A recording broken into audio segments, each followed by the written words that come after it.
இந்த வெள்ளியங்கிரி மலையை தென் கைலாயம் அப்படின்னு அழைக்கிறார். முதன்மையான சித்தரான அகத்திய மகான் தென் கைலாயம் என்று அழைக்கப்படுகிற இந்த வெள்ளியங்கிரி மலையில் தவம் இருந்ததாகவும் சொல்றாங்க. சிவனும் பார்வதியும் பல நேரங்கள்ல மனித வடிவில காட்சியளித்ததாக பலர் சொல்றாங்க. கூட வந்து ஃப்ரெண்ட்ஸ் எல்லாம் எங்க போனாங்கன்னு தெரியல. கிட்டத்தட்ட 30 பேர் நாங்க வந்தோம். இப்போ நான் தனியா இருக்கேன். ஏதாவது இடத்துல வெயிட் பண்ணிட்டு இருப்பாங்க.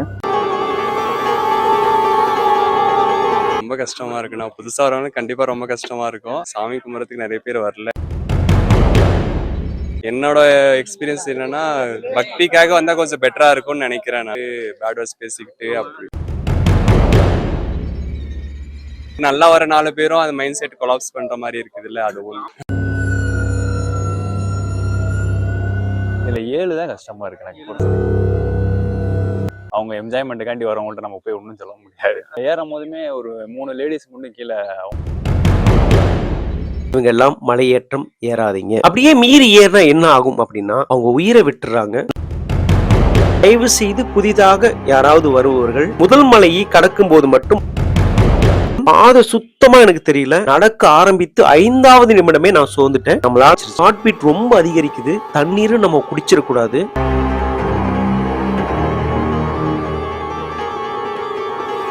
டவுட் கண்டிப்பா இருந்துச்சு. ஆனா நம்ம எதுக்காக வந்தோமோ அதை அடையணும்ல, கண்டிப்பா இலக்க நோக்கி ஓடித்தானே ஆகணும். அதனால எதுவுமே பெரிய சுமையா தெரியல. 5வது மலையில ஒரு சித்தர் சமாதி இருக்கிறத நீங்க பார்க்க முடியும். மண் வந்து திருநீர் மாதிரி இருக்கும். ஸோ அதை வந்து கலெக்ட் பண்றாங்க. அதான் நீங்க பார்த்துட்டு இருக்கீங்க.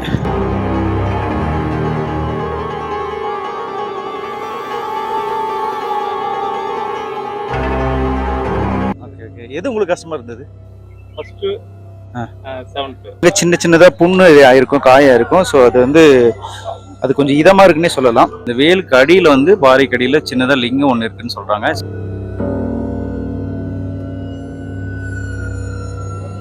6வது மலைப்பயணம் அப்படியே செங்குத்தாக இறங்குவோம். ஆனா 7வது மலைப்பாதை அப்படியே செங்குத்தாக ஏறுவோம். இந்த லொகேஷன் பாருங்க, பனி மூட்டம் பயங்கரமா இருக்கு.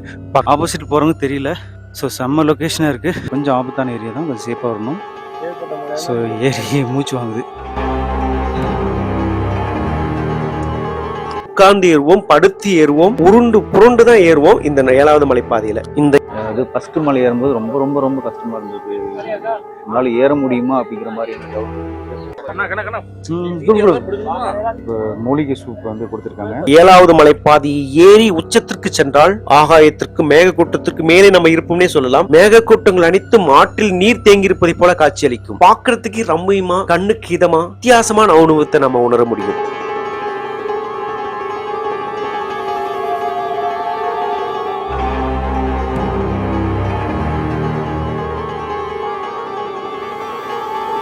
மூலவராக காட்சியளிக்கக்கூடிய வெள்ளியங்கிரி ஆண்டவர் சுயம்பாக காட்சியளிக்கிறார். ரொம்ப வயசானவங்க எல்லாம் ஏறாங்க. எப்படி அந்த 7வது மலைப்பாதையெல்லாம் எப்படி ஏறி இருப்பாங்க அப்படிங்கறது எனக்கு ரொம்ப ஆச்சரியமா இருக்கு.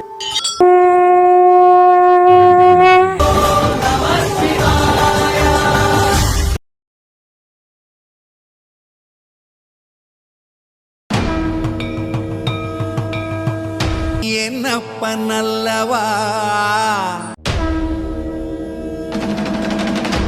என் தாயும் அல்லவா.